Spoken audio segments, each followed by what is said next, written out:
Bueno, empezamos. Sí, empezamos. El 13 de abril de 1931 abdica el rey Alfonso XIII de España. En el año 1931, yo tenía 16, trabajaba en la redacción del diario El Socialista. En aquellos días había una gran expectación, se veía venir el cambio. Yo marché a la Puerta del Sol, que estaba abarrotada de gente, y vi llegar a los miembros del gobierno provisional que entraban en el Ministerio del Interior y que desde allí, desde los balcones, proclamaban ya la República. The new red flag, gold and purple, is conspicuous everywhere. Flag of the Republic of Spain. Whatever happens, we wish them luck, and together with our own citizens, we'll say, ¡Viva España!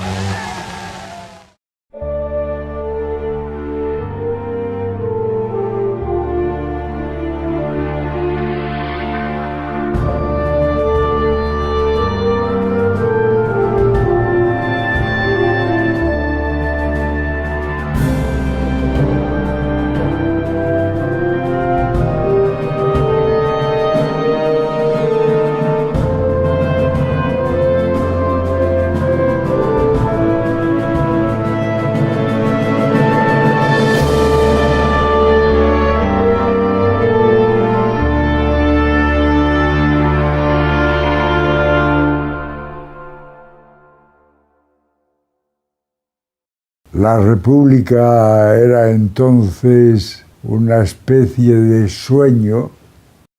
Fue uno de los días más felices que he conocido. La gente confía en que esta hada traerá las reformas y la libertad, pero con el propio nacimiento de la República aparecen también los que ansían su inminente caída. En plena Puerta del Sol irrumpió una camioneta con poco más de 20 individuos a bordo que iban gritando «Abajo la República Burguesa, vivan los soviets». Abajo la República Burguesa. Todo el poder para los soviets de los diputados, obreros y campesinos. En el año 31, el Partido Comunista Español, que había salido de la clandestinidad, adopta este lema de los bolcheviques rusos como posición oficial. Pero en el 31, el Partido Comunista era una organización diminuta y marginal. En sus filas había tan solo unos cientos de personas. El Partido Comunista nace en España, como en el resto de Europa, con el nacimiento de la Tercera Internacional en Rusia. En 1919, en la lejana Rusia, el líder de los bolcheviques, Vladimir Lenin, fundó la Tercera Internacional Comunista, el Comintern.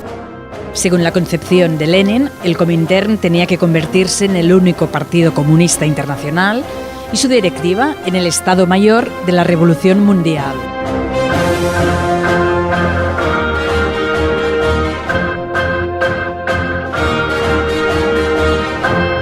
Предполагалось, что вот эти новые государства будут входить в состав Советского Союза в качестве новых союзных республик.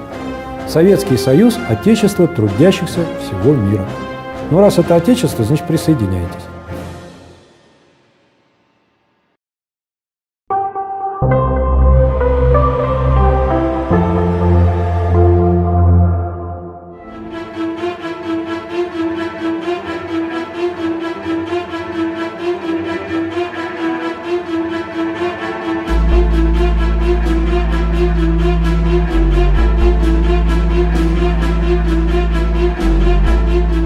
A principios de los años 30, Europa atraviesa una profunda crisis económica. En las calles de las ciudades aparecen masas de parados hambrientos. En Italia triunfa el régimen fascista del Duce Mussolini, relativamente laxo. En Alemania los nazis han llegado al poder y han establecido un régimen totalitario de culto a la raza aria. Su objetivo es vengar la derrota de Alemania en la Primera Guerra Mundial. En la Unión Soviética se está llevando a cabo un experimento social, el más grande que la historia jamás haya conocido. Los bolcheviques de Lenin, valiéndose del terror total, construyen la así llamada futura sociedad sin clases. En esta época, la joven democracia española se tambalea a causa del impacto de los extremismos de la derecha y de la izquierda. Los más radicales eran los anarquistas. Взорвать динамитом эту капиталистическую феодальную цивилизацию и заменить ее анархическим коммунизмом. Ключевые идеи – это будет самоуправление. Мы будем жить сами в своих деревнях и в своих профсоюзах, которые будут хозяевами фабрик и заводов. Будем добровольно, без денег обмениваться нашими благами, и все будут сыты, все будут одеты, обуты, ездить на автомобилях. Как только грянет революция, они захватят автомобили, будут на них ездить. Это тоже часть их мечты. Но это мечта о человеческом существовании в наш 20 век. En la izquierda y en el movimiento obrero surge el temor de que aquí pase lo que pasó en Alemania, lo que pasó en Italia, es decir, que el fascismo llegue al poder por la vía parlamentaria, con el apoyo de partidos burgueses que traicionan a la República en ese momento. Las izquierdas en España tenían la idea de que la República era propiedad suya. Entonces, cuando ganaron las derechas, por una gran mayoría además, después de la experiencia de 2 años de izquierdas que dejó a la gente bastante defraudada, pues se rebelaron.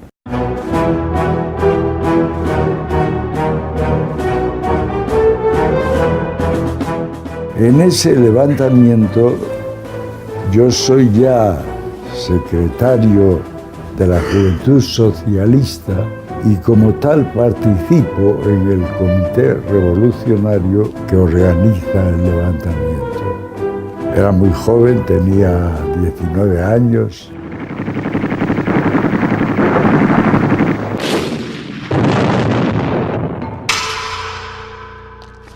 Al cabo de 2 semanas, el levantamiento es aplastado. 1.500 muertos entre los dos bandos, varios miles de detenidos. Santiago Carrillo también se encontraba entre ellos.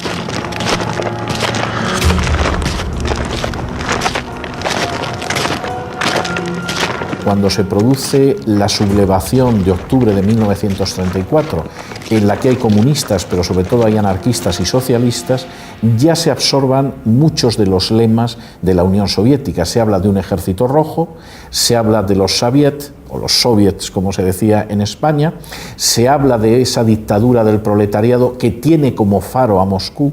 Los partidos de izquierda aquí en general defendían que el stalinismo era el régimen de los trabajadores y que estaba creando un mundo nuevo mucho más feliz, mucho más en que el ser humano era más emancipado, más...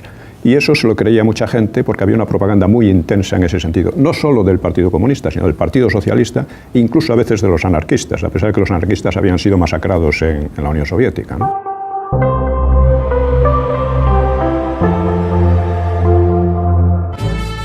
En 1935 se celebra en Moscú el 7º Congreso Internacional del Comintern. Su lema es: salvemos la democracia de la ofensiva fascista.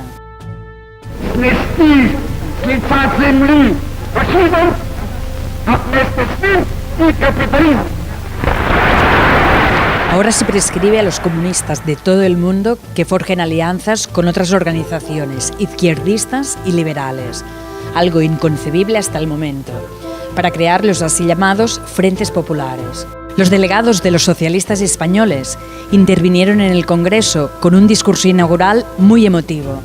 La bandera roja del socialismo, acabando para siempre con la división de clases, aplastando a la burguesía. Que el acierto os acompañe en vuestras resoluciones para que en un día no muy lejano podamos flamear al viento en el mundo entero la bandera roja que simboliza la unión de repúblicas soviéticas socialistas.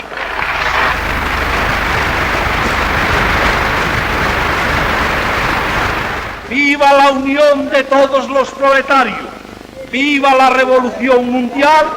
¡Salud, camaradas!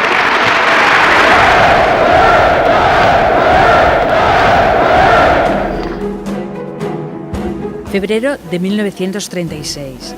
En la República Española se celebran los últimos comicios generales. Al día siguiente, miles de participantes en el levantamiento del 34 salen de la cárcel. Santiago Carrillo también se encuentra entre ellos. Inmediatamente parte hacia Moscú.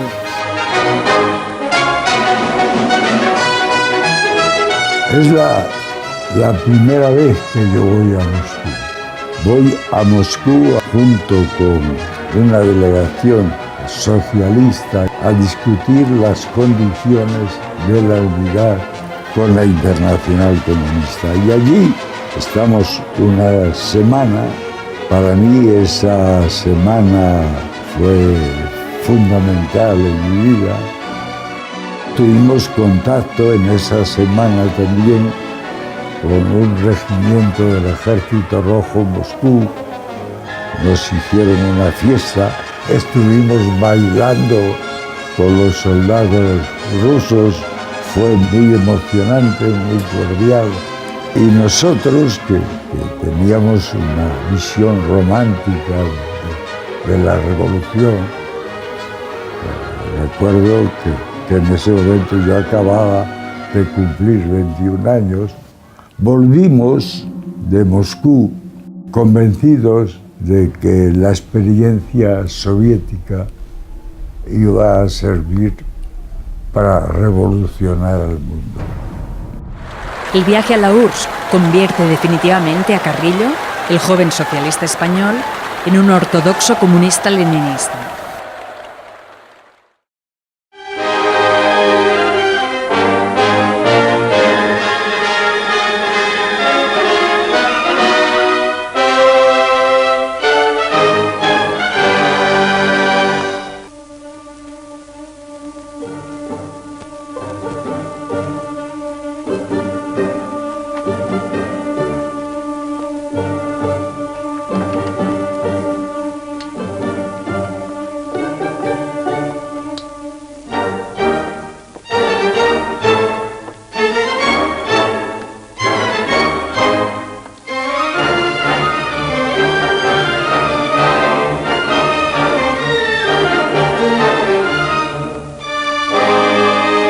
Испанское Марокко. Здесь находился иностранный легион, наемное войско профессиональных грабителей и убийц, уголовный сброд мира, вплоть до русской белогвардейщины. En los territorios tomados por la fuerza, los sublevados liquidan a los activistas del Frente Popular, gente conocida por sus opiniones de izquierdas. La respuesta de los republicanos es el terror rojo. Entonces es una época, en los meses finales de julio, agosto, septiembre, en que las cifras de asesinatos en Madrid son enormes. Todas las mañanas aparece un montón de gente en los extremos de la ciudad, en los exteriores de la ciudad, en el extrarradio, ejecutada. O sea.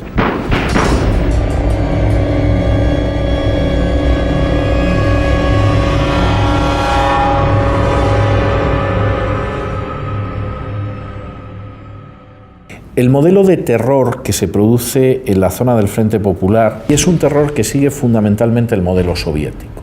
Es decir, no pretendemos escarmentar a la sociedad. Lo que pretendemos es exterminar sectores concretos de la sociedad que impiden el triunfo de la revolución. Imitando a los bolcheviques rusos, los revolucionarios españoles llaman checas a las improvisadas cárceles para los contrarrevolucionarios, que abundan en territorio republicano. A partir de agosto del 36, únicamente en Madrid, funcionaban más de 200 checas.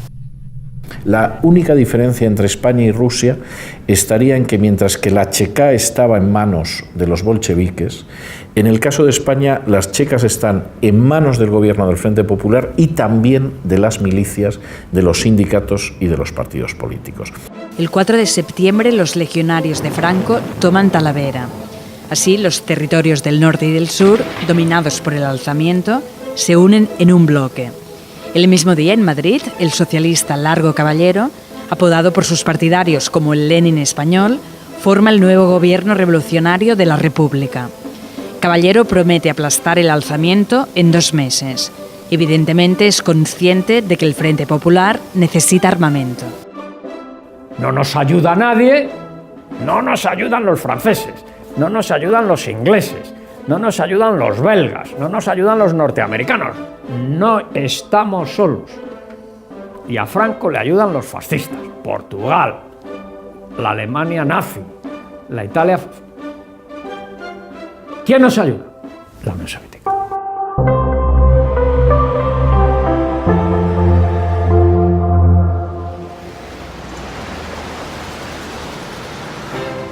Como herencia de la monarquía, la República había obtenido 700 toneladas de oro, la tercera reserva de oro más grande del mundo. El primer ministro, Largo Caballero, envía a sus representantes clandestinamente a la Unión Soviética. Estos comunican a Stalin que el Frente Popular querría comprar armamento a la URSS. Stalin aguarda.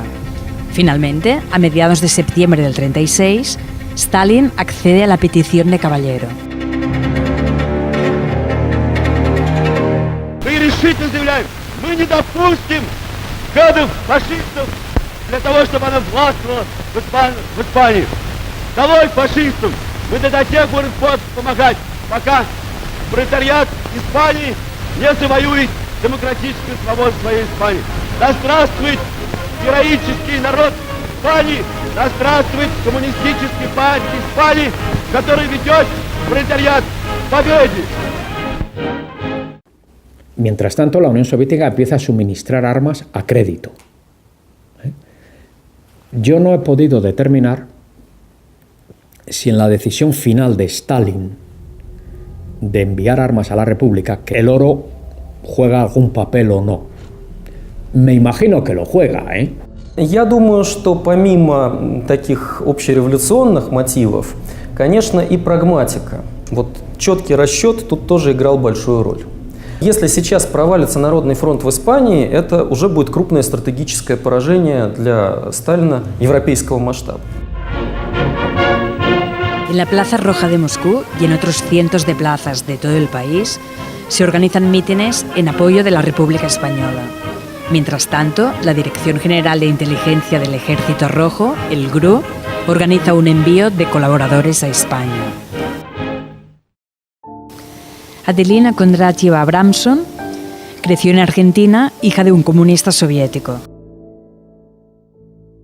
Nosotros, papá y yo, papá fue llamado en diciembre del 36, GRU. Раньше он был на Арбате, контора, она на Арбате была.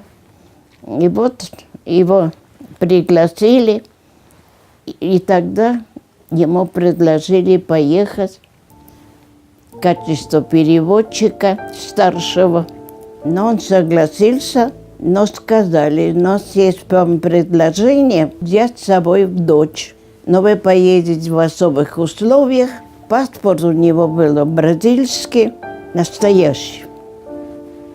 А мой паспорт был другой.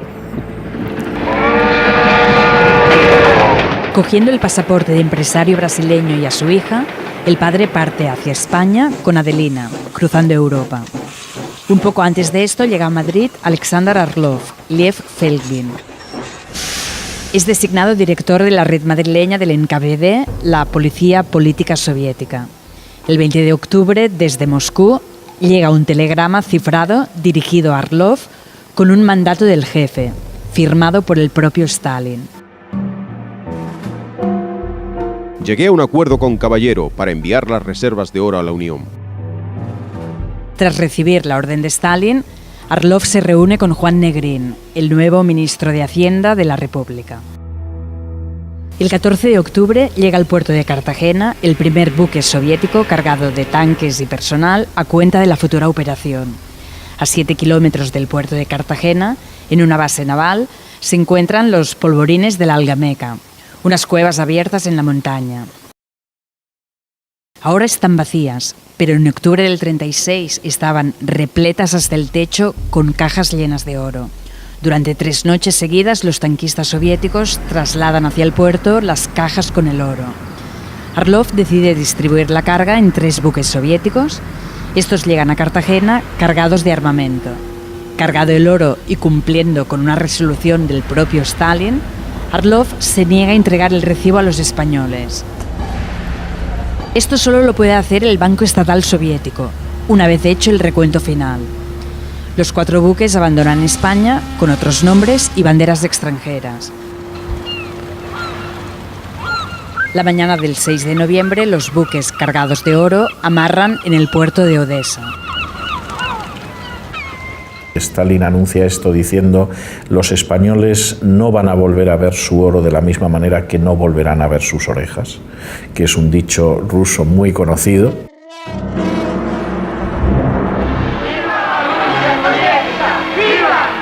Mientras tanto, en los puertos de la República llegan buques con armamento y suministros procedentes de la URSS. Pero los republicanos españoles comunes no tenían por qué saber que la ayuda fraternal de la Unión Soviética había sido pagada con el oro de su país. Tenían que creer en el bienintencionado altruismo del primer Estado proletario y su jefe. En septiembre del 36 empieza a proyectarse en la URSS el noticiario llamado Sobre los sucesos en España. Цирке бой быков. Наследие старой Испании. Это зрелище, рожденное во времена Средневековья.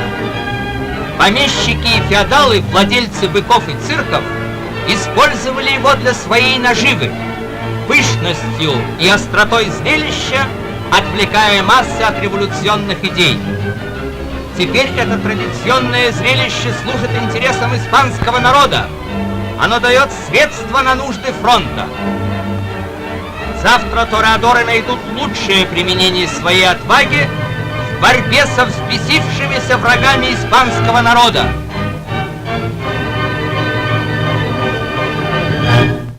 Mikhail Kaltsov, uno de los periodistas soviéticos más famosos de la época, escribe los textos de las emisiones del noticiario. Koltsov tuvo una personalidad importante en Madrid. Se decía que se comunicaba directamente con Stalin. En el despacho de Stalin, a Kaltsov se le asigna su principal misión: adoctrinar a los inexpertos comunistas españoles en materia de ideología y propaganda. Su estatus oficial como corresponsal del periódico soviético Pravda es tan solo un encubrimiento.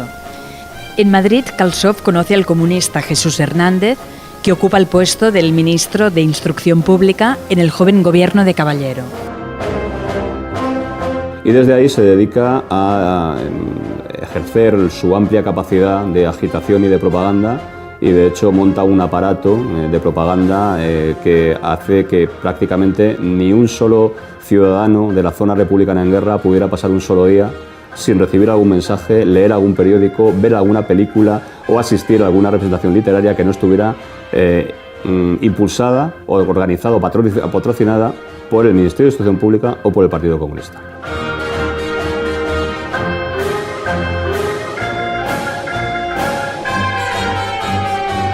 Las películas sobre la Revolución y la Guerra Civil rusas debían levantar la moral combativa de las milicias republicanas.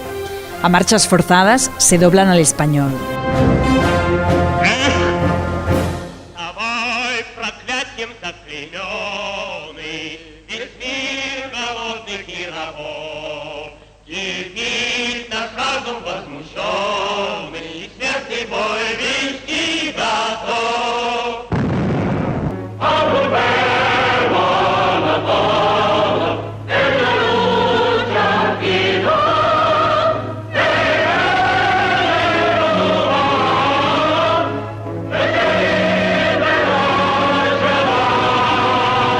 Советский Союз для рядового республиканца был мечтой, страной будущего. Действительно, ведь две страны так похожи, монархические режимы, аграрная вот эта вот ситуация, помещики, капиталисты, бедность. И вдруг Советский Союз в результате революции превращается в страну с самой современной демократической конституцией.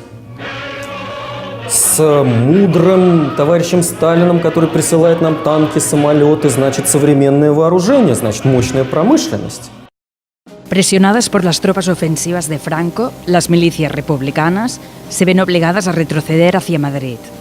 no están en condiciones de contener la ofensiva de las unidades regulares de los alzados. Se hace evidente que la revolución necesita su propio ejército regular.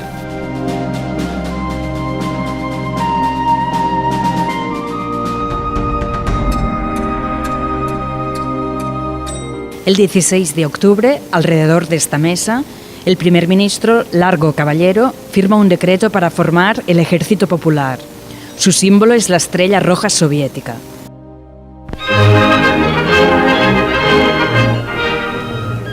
Идет запись в славный коммунистический 5-й полк.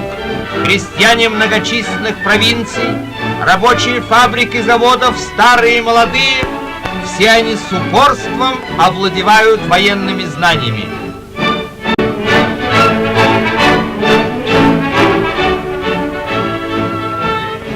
Их любимые командиры – коммунисты, уже прошедшие сквозь огонь фронтов.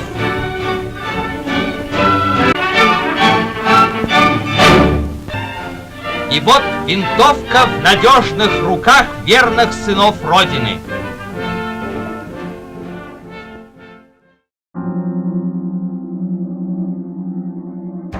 El 6 de noviembre, las avanzadas de Franco se encuentran a tan solo unos kilómetros del centro de Madrid. Por la tarde, el gobierno encabezado por Caballero se refugia clandestinamente en Valencia. Todo el mundo piensa y está seguro que el día 6-7 de noviembre va a caer Madrid. El gobierno se va. En Madrid se reciben telegramas de los países y gobiernos extranjeros felicitando a Franco porque suponen que ya está dentro de Madrid.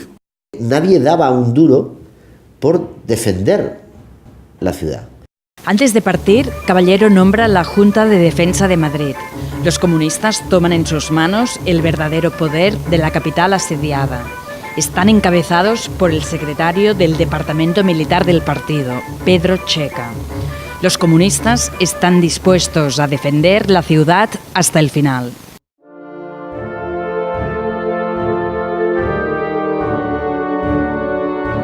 La mañana del 7 de noviembre llega al Madrid revolucionario una ayuda inesperada.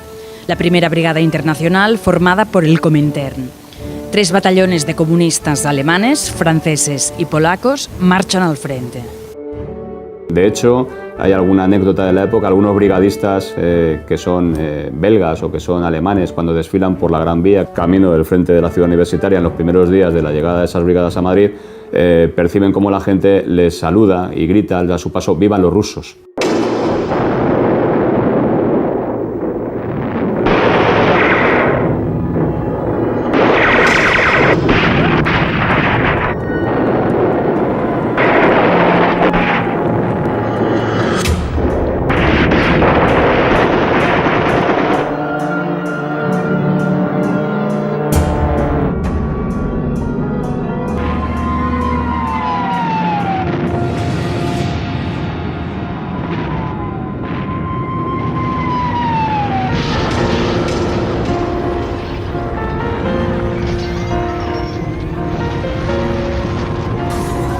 La matanza cerca de Madrid, que todo el mundo siguió atentamente, se prolongó durante casi un mes.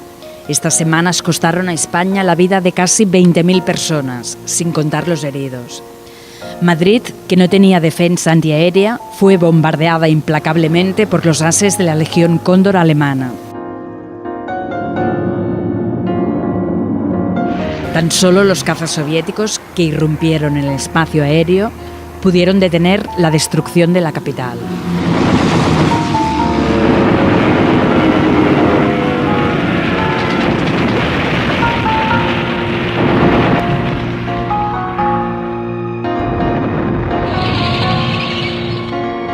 La llegada al frente del armamento soviético y la encarnizada oposición de los defensores obligaron a Franco a dar el orden de detener el ataque.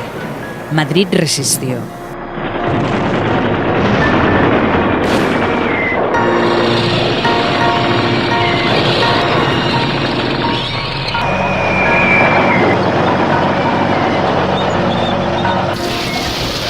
Así terminó el año 36, un año que se convirtió, seguramente, en el más trágico de la historia contemporánea de España. El año en que empezó la Guerra Civil, una guerra en la que, en palabras de su testigo Ernest Hemingway, no hubo vencedores. las carreteras españolas se llenaron de desplazados. Las imágenes de los bombardeos y las víctimas entre la población civil de Madrid consiguieron que los republicanos se granjearan la simpatía de la comunidad internacional. Pero desde el inicio de las luchas por Madrid, en los alrededores ocurrieron algunos hechos poco conocidos más allá de las fronteras de España. El 7 de noviembre, en el pueblo de Paracuellos de Jarama, en las afueras de la capital, empezaron los fusilamientos masivos que se prolongaron durante casi un mes. Aquí se liquidaron a unos 4.500 presos políticos procedentes de las cárceles madrileñas. Que es lo que yo creo que pasó. Alguien de la NKVD va al secretario de organización del Partido Comunista Español, Pedro Checa, y le dice: ¿y qué vais a hacer con los fascistas detenidos? Y Checa pues dirá, pues no sabemos qué hacer, ahí están en la cárcel y tal. Pero bueno, pero no os dais cuenta de que esos van a ser la columna de las fuerzas de Franco en cuanto sean liberados. Bueno, ¿y qué podemos hacer? Pues camarada, está muy claro, liquidarlos. Y que para reprimir a la derecha no hacía falta que Kolsov ni que ningún ciudadano soviético dijera a los españoles que había que matar a la gente de derecha. Una parte de la sociedad española considera que Santiago Carrillo fue el responsable directo de los fusilamientos. Unas horas antes de que empezaran, se había convertido en el delegado de seguridad de la Junta de Defensa, tras concentrar en sus manos todo el poder policial en Madrid. Lo que pasa es que aquí la discusión en España está polarizada. Carrillo, Santiago Carrillo, posterior secretario general del PC, es culpable. Hombre, pues sí, es culpable, claro, porque no dije que no. No dijo que no. No dijo que no. Eso está claro. En mi opinión es más culpable Pedro Checa.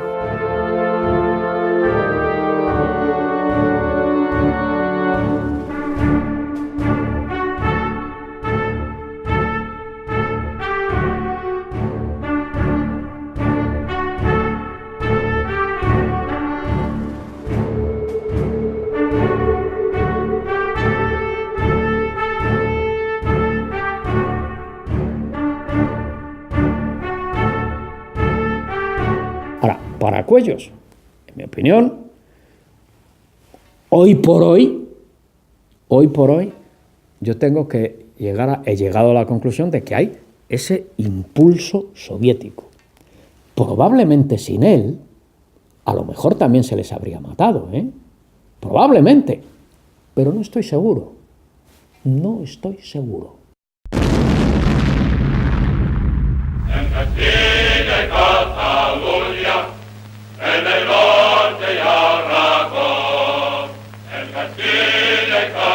Primer invierno en guerra. El intento de Franco de cercar Madrid desde el norte desencadenó la cruenta batalla del Jarama. El frente volvió a resistir. Entre los republicanos, aquello infundió esperanzas en que el rumbo de la guerra pronto viraría a su favor. En su discurso al pueblo, Largo Caballero dijo: Ahora disponemos de medios de combate modernos, una aviación potente, artillería y tanques. Con eso vamos a detener y derrotar al enemigo. Caballero, el Lenin español, saludó personalmente a los tanquistas soviéticos antes de que entraran en combate. Los comunistas, que en la batalla de Madrid habían demostrado su efectividad y disciplina, se iban convirtiendo en la principal fuerza de la República. ¡Viva Rusia! ¡Viva Stalin! ¡Y viva la libertad de España! En tan solo unos meses, el número de afiliados al Partido Comunista creció de 50 a 300.000 personas. El carnet del partido otorgaba privilegios y perspectivas para impulsar una carrera rápida en la República. Siguiendo el ejemplo de sus jefes y comandantes, también los soldados rasos se alistan en masa al Partido Comunista. Incluso los reclutas que habían acabado sirviendo en el Ejército Popular en contra de su voluntad. Un primo mío había conmigo que le llevaron también. Y como a los primeros días se metían con nosotros diciendo que si habíamos ido atados con una soga o algo, pues fue un comunista allí haciendo propaganda y le dije, ¿quiere que nos apuntemos? Y nos apuntamos.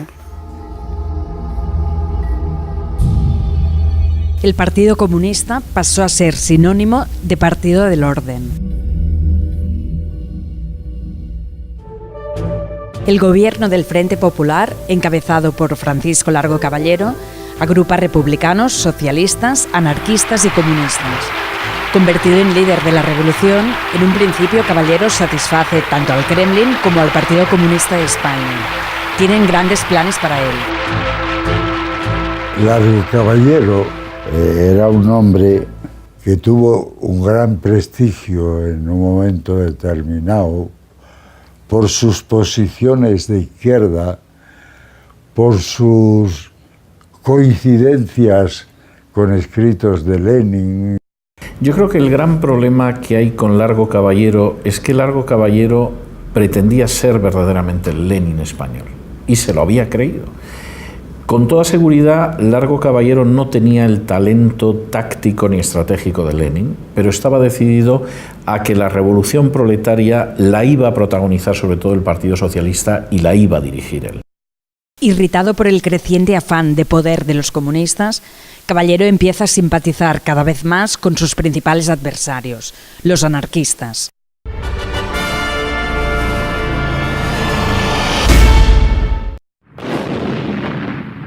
En febrero, el cuerpo expedicionario italiano, enviado para ayudar a Franco, toma Málaga rápidamente.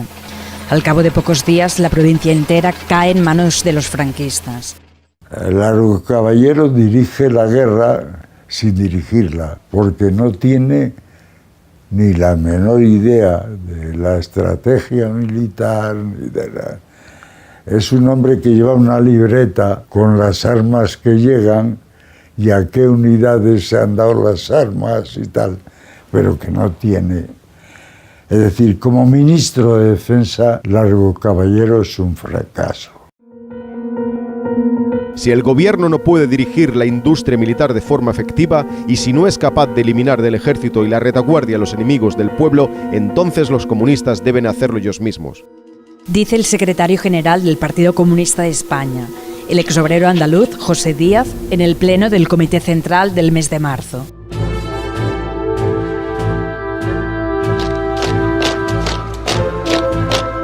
Díaz precisa que además de los franquistas, el pueblo tiene otros enemigos, los incontrolables anarquistas y trotskistas.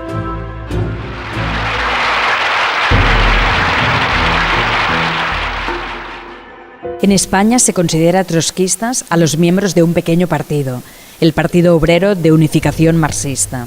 El POUM considera que Stalin es un usurpador y un tergiversador de las ideas de Lenin. Los enviados del Comintern actúan como mentores y difunden entre los comunistas españoles la línea de eliminación de disidentes peligrosos. Durante el pleno se sientan en un rincón de la sala y pasan desapercibidos.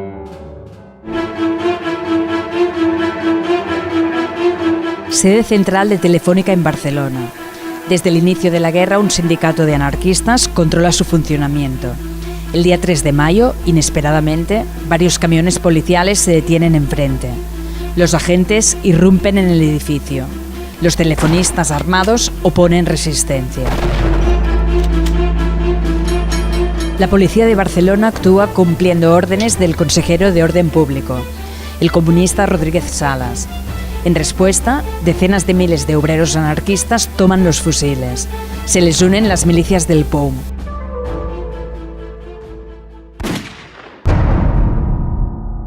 Largo Caballero, que de forma intencionada no se había decantado por ninguna de las partes involucradas en el conflicto, decide llevar a cabo su propia investigación. Pero para entonces la Internacional Comunista ya había preparado su propia versión de los hechos. Значит, соответственно, Троцкий своих агентов заслал в Барселону, и они там взорвали ситуацию для того, чтобы помочь Франко выиграть войну. León Bronstein, apodado Trotsky, principal dirigente del golpe de octubre en Petrogrado, fundador del Ejército Rojo. Fue el principal rival de Stalin en la lucha por el poder del Partido Comunista Soviético tras la muerte de Lenin. Trotsky perdió, fue expulsado de la URSS y posteriormente fue declarado agente nazi.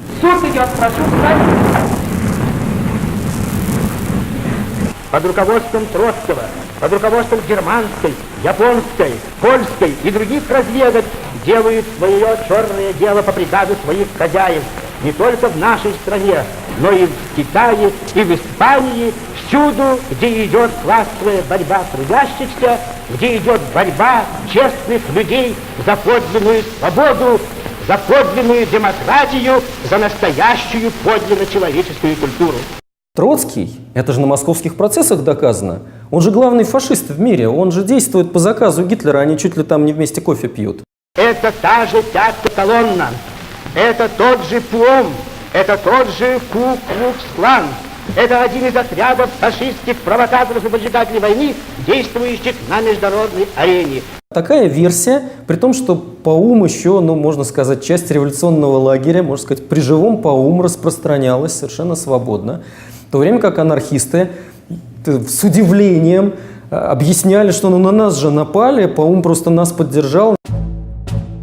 Los comunistas y sus aliados en el gobierno, Juan Negrín, Indalecio Prieto y Álvarez del Valle, deciden que ha llegado la hora de derrocar a Caballero. El Partido Comunista había resuelto esta cuestión mucho antes. Eso sostiene Jesús Hernández en su libro de memorias titulado Yo fui un ministro de Stalin. Según Hernández, la destitución de Caballero se discute en una reunión del Politburó a puerta cerrada.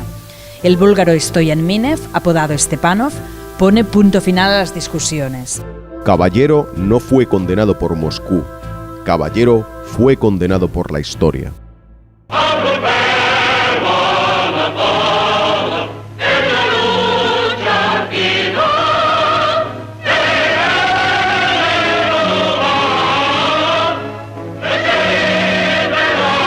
Надо отдать должное товарищу Сталину. Товарищ Сталин ни единым глазом, ни единым усиком, так сказать, не дал понять, что он против Ларго Кабальеро. Juan Negrín, ministro de Hacienda, se convierte en el nuevo primer ministro. El gobierno de Negrín emite un decreto de prohibición de cualquier tipo de crítica a la Unión Soviética y a su jefe, por la radio, en los periódicos y en los discursos públicos. Ahora nadie puede defender al POUM ante los comunistas. Por toda la República, principalmente en Cataluña, se registran arrestos en masa. Varios miles de personas son detenidas. Andreu Nin, secretario general del POUM, es arrestado frente a la sede de su partido en Barcelona.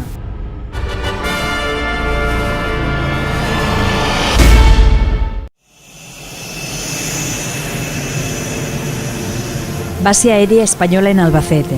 En el 37 aquí se encontraba la sede de la aviación soviética en España. Unos años antes de que empezara la Segunda Guerra Mundial, los pilotos soviéticos y alemanes combatían en el cielo español. Adelina Abramson trabaja allí en calidad de traductora militar soviética. En Albacete, Adelina inicia una aventura amorosa con el as de los cazas, Anatoly Serov. En un año y medio, Serov derribó 15 aviones del enemigo en España. El comandante de la aviación republicana hace una petición a los pilotos soviéticos. De noche, los Junker alemanes bombardean nuestras posiciones cerca de Madrid. Hay que detenerlos. Общее молчание. Через несколько минут встал Анатолий Серов, и сказал: мы подумаем и думаем, он так и сказал, мы решим с Мишей Якушин, это его друг, как решить этот вопрос. Может быть, мы справимся. Вот так. Al cabo de algunos días, por primera vez en la historia, Serov derribaría un bombardero en un combate nocturno. Tomando nota de la hazaña, durante una recepción, Juan Negrín entrega a Serov un reloj de oro y las llaves de un flamante automóvil Chrysler. Он ко мне подошел, Негрин, и спросил: а вы, сколько вам лет? Я говорю: немного, но все-таки. Он говорит: я подумаю, как вас наградить, вот. Я говорю: не знаю, заслуживаю я тоже, как ребята. Он засмеялся. Ну, в общем, и я тоже получила часы. Para Adelina de Negrín, presidente del gobierno. De los casi 3.000 ciudadanos soviéticos que participaron en la Guerra Civil Española, Adelina Abramson ha sido la única que ha vivido hasta nuestros días. Murió en el 2013.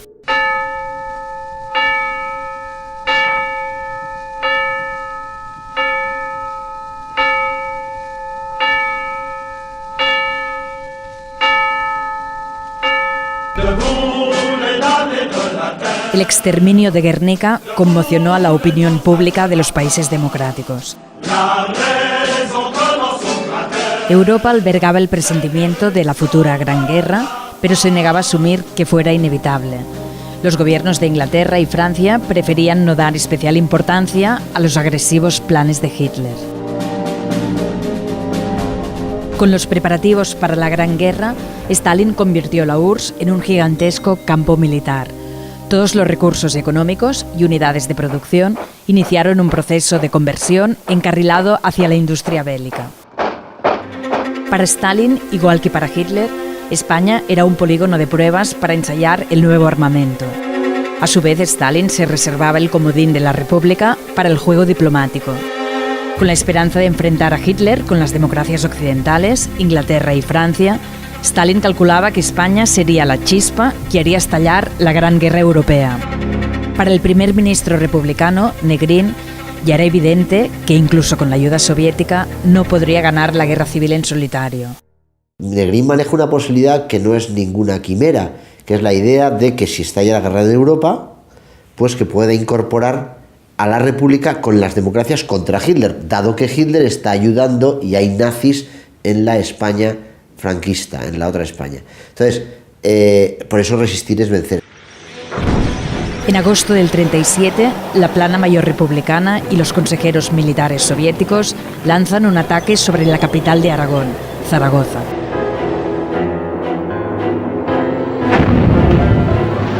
Pero el avance republicano sobre Zaragoza choca con la encarnizada resistencia de una pequeña localidad, Belchite. Más de 100 tanques soviéticos y decenas de armas de artillería cargan contra Belchite. Las guarniciones de Belchite y Quinto del Ebro están integradas por varias decenas de combatientes voluntarios rusos. Son exoficiales del Ejército Blanco ruso y sus hijos.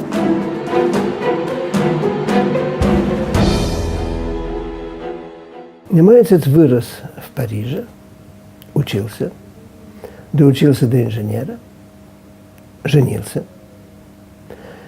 И когда началась война в Испании, то вся русская эмиграция в Париже это восприняла как что-то уже пройденное.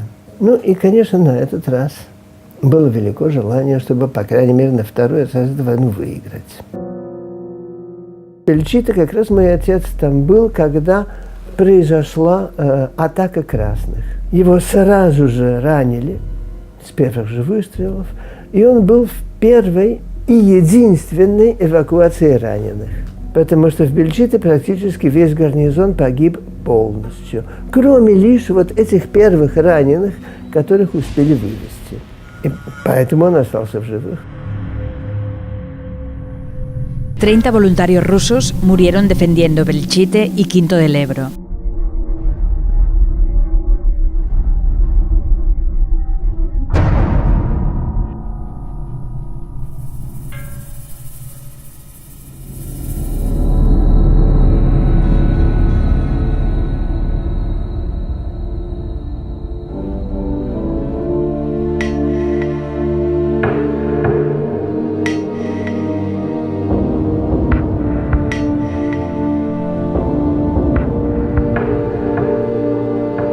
В 1937 году мнение Сталина об Испании стало меняться. Действительно, мы помогаем, мы вкладываем туда танки, отрывая, между прочим, от советской обороноспособности, самолеты. Да, конечно, это полезно, но все-таки мы отрываем, можно сказать, от груди. А Испанская республика как бы не хочет выигрывать войну. Негрины при этом обещали мне быстрый успех. Навели порядок, ну давайте побед. а побед нету. A partir del mes de noviembre del 37, Stalin baja enormemente los suministros bélicos a España. ¿Por qué? Bueno, básicamente porque la atención en materia de suministros se concentra en China. En el 37, la guerra chino-japonesa, que se había ido gestando lentamente, entra en fase activa.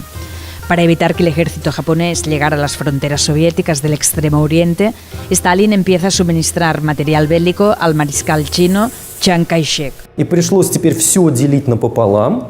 Испании половина, и Китаю половина. И, конечно, это вызвало известное разочарование уже доктора Негрина, у правительства Испании. Почему нам раньше давали так много, а теперь дают так мало? Se ordenó que los mejores especialistas militares soviéticos regresaran a casa. Muchos de ellos, al volver a la URSS, fueron víctimas de las purgas en el Ejército Rojo. En sustitución de aquellos especialistas, se envían a la República comandantes jóvenes e inexpertos. Muchos españoles eran muy prickly, ¿no? Les ponía muy nerviosos que los rusos mandaran. El tío de Victoria Tarrida Lecha, Augusto Lecha, fue un joven piloto de la aviación republicana. En las misiones de combate pilota, junto a un instructor soviético, el nuevo caza de instrucción 1-16, apodado el Mosca.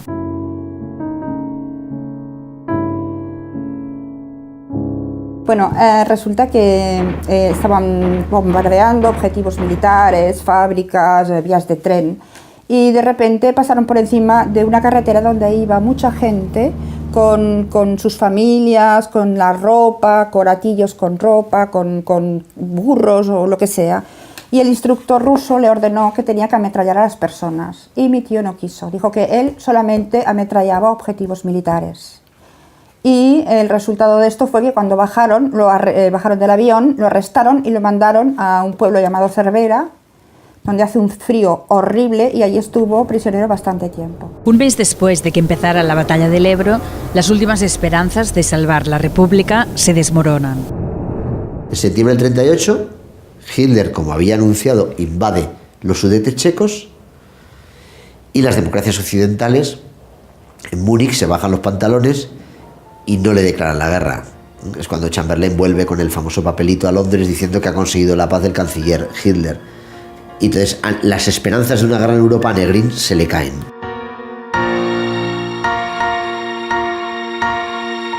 En diciembre del 38, el primer ministro Negrín envía a Moscú al comandante de la aviación republicana, Hidalgo de Cisneros, con una carta dirigida a Stalin. En ella, el jefe del gobierno republicano solicita al guía soviético nuevos suministros masivos de armamento. Pero en la reunión con Stalin, Cisneros constata que el depósito de oro español está prácticamente agotado. Después de Múnich, cuando los republicanos le piden una ayuda masiva, Stalin, que ha estado arrastrando los pies, que ha estado... ¡Paf! Da órdenes. Todo lo que se pueda mandar. Y el Ejército Rojo trabaja a velocidad de rayo, y empiezan a mandar grandes cantidades de suministros bélicos, pero demasiado tarde. Día tras día, las tropas nacionales avanzan implacablemente hacia Barcelona. Чувствовалось, что люди устали.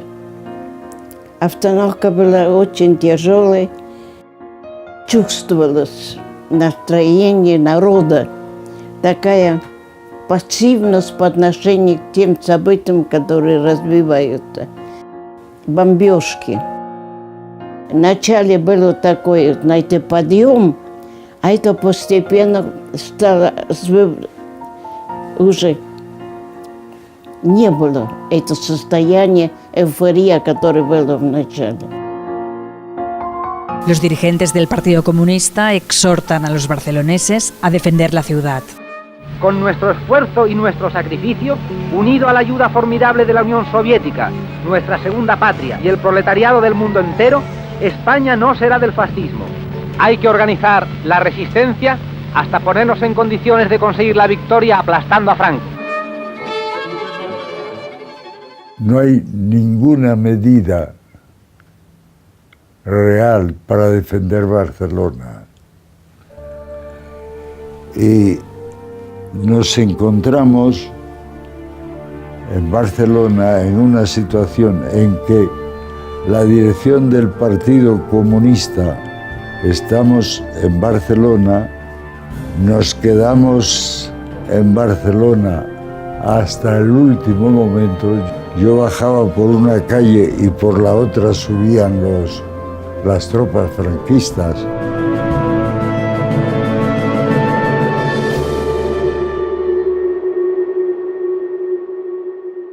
Durante una semana, la semiderruida fortaleza de San Fernando, a 13 kilómetros de la frontera, se convierte en la capital de la República.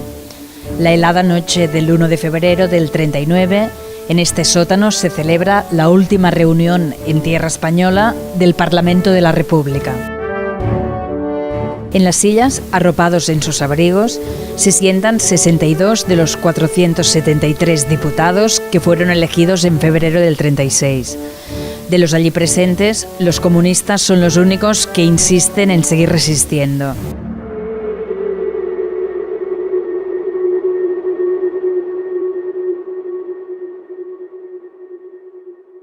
Ya había terminado la guerra en Madrid.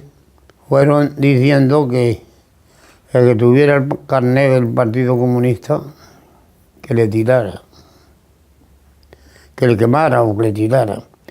Y el día siguiente, el que quisiera irse al extranjero, que se apuntara. Medio año después, la URSS firma un tratado de amistad y cooperación con el Tercer Reich. La invasión alemana de Polonia desencadenará la Segunda Guerra Mundial. Los republicanos tenían puestas sus esperanzas en aquel conflicto, que consideraban su salvación. En España se instauró un régimen que se autodenominaba nacionalcatolicismo, que duraría 40 años. El régimen de Franco culpó a las así llamadas hordas rojas de provocar la guerra. Todos los comunistas españoles fueron declarados agentes soviéticos. Al acabar la guerra, prácticamente todos los altos dirigentes del Partido Comunista, entre ellos Santiago Carrillo, se marcharon del país por distintas vías. Decenas de miles de miembros del partido que habían permanecido en España fueron abandonados a su suerte en los campos de concentración. Miles de ellos fueron fusilados. En casi todas las versiones de ese periodo hay un afán tremendo de poner a Rusia, a la Rusia soviética, en el papel de un poder que tiene agentes, que tiene... Y no es verdad, ni agentes ni nada, éramos comunistas, admirábamos a la Revolución Rusa, hubiéramos dado la vida por la Revolución Rusa.